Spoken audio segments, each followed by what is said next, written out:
ನಮಸ್ಕಾರ ವೀಕ್ಷಕರೇ, ಭಾರತೀಯರಿಗೆಲ್ಲ ಮತ್ತೊಂದು ಸಿಹಿ ಸುದ್ದಿ ಏನಪ್ಪಾ ಅಂದರೆ ಸೌತ್ ಚೀನಾ ಸಿ ಏನಿದೆಯೋ ಅಲ್ಲಿ ತುಂಬ ಚೀನಾ ಅಗ್ರೆಸಿವ್ ಆಗಿ ಬಿಹೇವ್ ಮಾಡ್ತಿರುತ್ತೆ.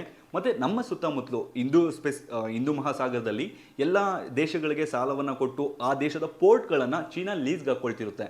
ಆದರೆ ಇವಾಗ ನಮ್ಮ ಭಾರತ ಹೇಗಾಗಿದೆ ಅಂದರೆ ಸೌತ್ ಚೀನಾ ಸಿಯಲ್ಲಿ ಹೋಗಿ ನಾವು ಲೀಸ್ಗೆ ಹಾಕೋಣೋದಲ್ಲ, ಕೆಲವೊಂದು ಪೋರ್ಟ್ಗಳನ್ನು ತಗೊಳ್ಳೋದಕ್ಕೆ ಮುಂದಾಗ್ತಿದೆ. ಹಾಗಿದ್ರೆ ಕಂಪ್ಲೀಟ್ ಸುದ್ದಿ ಏನು, ಅದಾನಿ ದೇಶಕ್ಕೆ ಕೊಡ್ತಿರೋಂಥ ಗಿಫ್ಟ್ ಏನು, ಅದ್ರ ಬಗ್ಗೆ ಕಂಪ್ಲೀಟ್ ಮಾಹಿತಿನ ತಿಳಿಸ್ಕೊಡ್ತೀನಿ ಬನ್ನಿ. ಸೊ ಅದಾನಿ ಬಗ್ಗೆ ಬಹುತೇಕ ಎಲ್ಲರಿಗೂ ಕೂಡ ಗೊತ್ತೇ ಇರುತ್ತೆ. ಇತ್ತೀಚೆಗೂ ಕೂಡ ಮುಖೇಶ್ ಅಂಬಾನಿನ ಬೀಟ್ ಮಾಡಿ ಇಡೀ ಏಷ್ಯಾದ ನಂಬರ್ 1 ಶ್ರೀಮಂತ ಆಗಿದ್ದಾರೆ ಈಗ ಸದ್ಯಕ್ಕೆ ಅದಾನಿ ಅವರು. ಸೊ ಅವರು ಹಲವಾರು ಪೋರ್ಟ್ಗಳನ್ನು ಓನ್ ಮಾಡಿದ್ದಾರೆ ನಮ್ಮ ಭಾರತದಲ್ಲೇ ಅಲ್ಲದೆ. ಈ ಇತ್ತೀಚೆಗೆ ಹೈಫಾ ಪೋರ್ಟ್ ಆಗಿರ್ಬೋದು ಅಥವಾ ಹಲವಾರು ಶ್ರೀಲಂಕಾದಲ್ಲಿ ಒಂದು ಪೋರ್ಟನ್ನು ನಿರ್ಮಾಣ ಮಾಡ್ತಿದ್ದಾರೆ. ಅದಕ್ಕೆ ಅಮೆರಿಕ ಕೂಡ ಹೆಲ್ಪ್ ಮಾಡ್ತಿದೆ. ಏನಕ್ಕಂದರೆ ಶ್ರೀಲಂಕಾ ಚೀನಾದ ಇನ್ವೆಸ್ಟ್ಮೆಂಟ್ ಅನ್ನೋದು ಜಾಸ್ತಿ ಇತ್ತು. ಸೊ ಅದನ್ನು ಅವಾಯ್ಡ್ ಮಾಡಬೇಕು ಅಂದರೆ ಭಾರತ ಮತ್ತು ಅಮೆರಿಕ ಸೇರಿಕೊಂಡು ಅಲ್ಲಿ ಪೋರ್ಟ್ ಇದು ಮಾಡ್ತಿದ್ದಾರೆ. ಅದರಲ್ಲಿ ಮೈನ್ ನೋಡ್ಕೊಳ್ಳೋದಾದ್ರೆ ಅದಾನಿ ಅವ್ರದ್ದೇ ಆ ಪೋರ್ಟ್ ಕೂಡ ಹಲವಾರು ಪೋರ್ಟ್ಗಳನ್ನು ಲೀಸ್ಗೆ ಹಾಕೊಳ್ತಿದ್ದಾರೆ. ಇನ್ನು ಕೆಲವು ಪೋರ್ಟ್ಗಳನ್ನು ಡೈರೆಕ್ಟಾಗಿ ತಗೊಳ್ತಿದ್ದಾರೆ, ಬೇರೆ ದೇಶಗಳ ಜೊತೆ ಡೀಲ್ ಮಾಡಿಕೊಂಡು ಡೈರೆಕ್ಟಾಗಿ ತಗೊಳ್ತಿದ್ದಾರೆ. ಸೊ ಇದು ತಗೊಳ್ಳೋದು ಯಾವ ರೀತಿ ಆಗುತ್ತೆ ಅಂದರೆ, ಇವಾಗ ನಮ್ಮ ದೇಶದ ಕಂಪ್ನಿ ಅಂದರೆ ಅದು ನಮ್ಮದೇ ಅಲ್ವಾ ಇವಾಗ. ಸೊ ತುಂಬ ಅಂದರೆ ತುಂಬ ಎಕ್ಸ್ಪೋರ್ಟ್ ಆ್ಯಂಡ್ ಇಂಪೋರ್ಟ್ಗೆ ತುಂಬ ಹೆಲ್ಪ್ ಆಗುತ್ತೆ. ಭಾರತ ಹಲವಾರು ಪ್ರಾಜೆಕ್ಟ್ಗಳನ್ನು ಇಟ್ಕೊಂಡಿದೆ. ಚೀನಾದ ಬೆಲ್ಟ್ ಆ್ಯಂಡ್ ರೋಡ್ ಇನಿಷಿಯೇಟಿವ್ ಭಾಗವಾಗಿ ಹಲವಾರು ದೇಶದ ಪೋರ್ಟ್ಗಳನ್ನು ಲೀಸ್ಗೆ ಹಾಕೊಂಡಿತ್ತು 99 ವರ್ಷ. ಸೊ ಅದೇ ರೀತಿ ನಮ್ಮ ಭಾರತ ಕೂಡ ಇಂಡಿಯಾ ಯುರೋಪ್ ಎಕನಾಮಿಕ್ ಕಾರಿಡಾರ್ ಆಗಿರ್ಬೋದು ಅಥವಾ ಮಿಡಿಲ್ ಈಸ್ಟ್ ಎಕನಾಮಿಕ್ ಕಾರಿಡಾರ್ ಆಗಿರ್ಬೋದು. ಸೊ ಈ ಎಲ್ಲದಕ್ಕೂ ಕೂಡ ಪೋರ್ಟ್ಗಳು ಅನ್ನೋದು ತುಂಬ ಇಂಪಾರ್ಟೆಂಟ್. ಸೊ ಅದು ನಮ್ಮ ಕಂಟ್ರೋಲಲ್ಲಿ ಇದ್ದರೆ ಅದು ಇನ್ನೂ ಈಸಿ ಆಗುತ್ತೆ. ಇತ್ತೀಚೆಗೆ ಚಾಬಾರ್ ಪೋರ್ಟನ್ನು 10 ವರ್ಷಕ್ಕೆ ಲೀಸ್ಗೆ ಹಾಕೊಂಡಿರೋದು ಬಹುತೇಕ ಎಲ್ಲರಿಗೂ ಕೂಡ ಗೊತ್ತೇ ಇರುತ್ತೆ. ಸೊ ಅದೇ ರೀತಿ ಅದಾನಿ ಕೂಡ ಇವಾಗ ಅವರು ಹಲವಾರು ಆರೋಪಗಳಿರ್ಬೋದು ಅವರು, ಅಂದರೆ BJP ಅವರು ಇಂಡೈರೆಕ್ಟಾಗಿ ಹೆಲ್ಪ್ ಮಾಡ್ತಾರೋ ಅದನ್ನೆಲ್ಲ ನಾನು ಪಕ್ಕಕ್ಕೆ ಇಡ್ತೀನಿ. ಸೊ ಕಾಮನ್ ಆಗಿ ದೇಶದ ಪರವಾಗಿ ನೋಡ್ಕೊಳ್ಳೋದಾದ್ರೆ ಅದಾನಿ ಒಂದು ಪೋರ್ಟನ್ನು ತಗೊಂಡಿದ್ದಾರೆ ಅಂದರೆ ಅದು ನಮ್ಮ ಭಾರತಕ್ಕೂ ಕೂಡ ಹೆಲ್ಪ್ ಆಗುತ್ತೆ. ಸೊ ಇಷ್ಟು ದಿನ ಇವರೆಲ್ಲ ಕೂಡ ಈ ಕಡೆ ತಗೊಳ್ತಿದ್ರು. ಸೊ ಇವಾಗ ಈ ಸೌತ್ ಚೀನಾ ಸಿಗೆ ಎಂಟರ್ ಆಗಿದ್ದಾರೆ. ಅದರಲ್ಲೂ ಕೂಡ ಮೇಯ್ನಾಗಿ ಯಾವ ದೇಶ ಅಂದರೆ ಫಿಲಿಪೈನ್ಸ್ ನಮ್ಮ ಭಾರತನ ತುಂಬ ನಂಬ್ಕೊಂಡಿದೆ. ಸೊ ಇತ್ತೀಚೆಗೆ ಅವರು ಬ್ರಹ್ಮೋಸ್ ಮಿಸೈಲ್ಗಳನ್ನು ಕೂಡ ತಗೊಂಡಿರೋದು ಬಹುತೇಕ ಎಲ್ಲರಿಗೂ ಕೂಡ ಗೊತ್ತೇ ಇರುತ್ತೆ. ಮತ್ತು ನಮ್ಮ ಜೈಶಂಕರ್ ಅವರು ಕೂಡ ಪದೇ ಅಲ್ಲಿ ಹೋಗಿ ಬರ್ತಿರ್ತಾರೆ.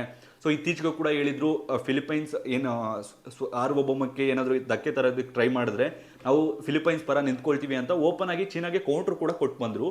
ಸೊ ಇವಾಗ ಈ ಫಿಲಿಪೈನ್ಸಲ್ಲಿ ಬತಾನ್ ಅನ್ನುವ ಒಂದು ಪೋರ್ಟನ್ನು ಅದಾನಿ ಅವರು ತಗೊಳ್ಳೋದಕ್ಕೆ ಪ್ಲಾನ್ ಮಾಡ್ತಿದ್ದಾರೆ. ಈಗ ಸದ್ಯಕ್ಕೆ ಒಂದು ಪ್ಲಾನಿಂಗಲ್ಲಿದೆ, ಆಲ್ಮೋಸ್ಟ್ ತಗೋಬೋದು. ಸೊ ಇನ್ನೊಂದು ತಿಂಗಳು ಅಥವಾ 2 ತಿಂಗಳಲ್ಲಿ ತಗೋಬೋದು, ಇನ್ನೊಂದು 6 ಮಂತ್ಸಲ್ಲಿ ತಗೋಬೋದು ಅಂತ ಹೇಳ್ಬಿಟ್ಟು ತಿಳಿದು ಬರ್ತಿದೆ. ಹೆಂಗಿದ್ರು ಕೂಡ BJP ಅಧಿಕಾರಕ್ಕೆ ಬಂದರೆ ಅದಾನಿ ಅವರ ಶೇರ್ಸ್ ಎಲ್ಲ ಕೂಡ ಮ್ಯಾಕ್ಸಿಮಮ್ ರೈಸ್ ಆಗುತ್ತೆ.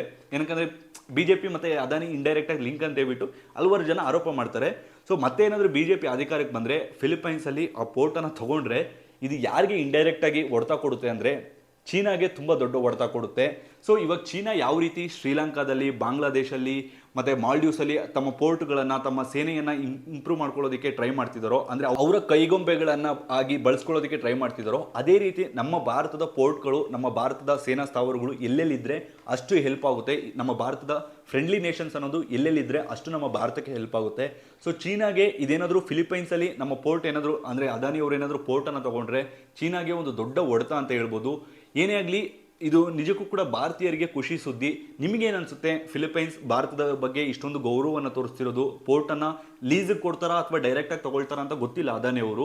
ಸೊ ಏನೇ ಆಗಲಿ ಈ ಡೆವಲಪ್ಮೆಂಟ್ ಬಗ್ಗೆ, ಚೀನಾಗೆ ಕೊಡ್ತಿರುವಂಥ ಕೌಂಟರ್ ಬಗ್ಗೆ, ಚೀನಾ ಯಾವ ರೀತಿ ಭಾರತಕ್ಕೆ ಕೌಂಟರ್ ಕೊಡಬೇಕಂತ ನೋಡ್ತಿದ್ಯೋ ಆ ಎಲ್ಲ ಕೌಂಟರ್ಗಳಿಗೂ ಕೂಡ ಈಗ ಭಾರತ ರೀಕೌಂಟರ್ಗಳನ್ನು ಕೊಡ್ತಿದೆ. ಇದ್ರ ಬಗ್ಗೆ ನಿಮ್ಗೇನು ಅನಿಸುತ್ತೆ? ತಪ್ಪದೆ ನಮ್ಮ ಕಮೆಂಟ್ ಬಾಕ್ಸ್ನಲ್ಲಿ ಕಮೆಂಟ್ ಮಾಡಿ.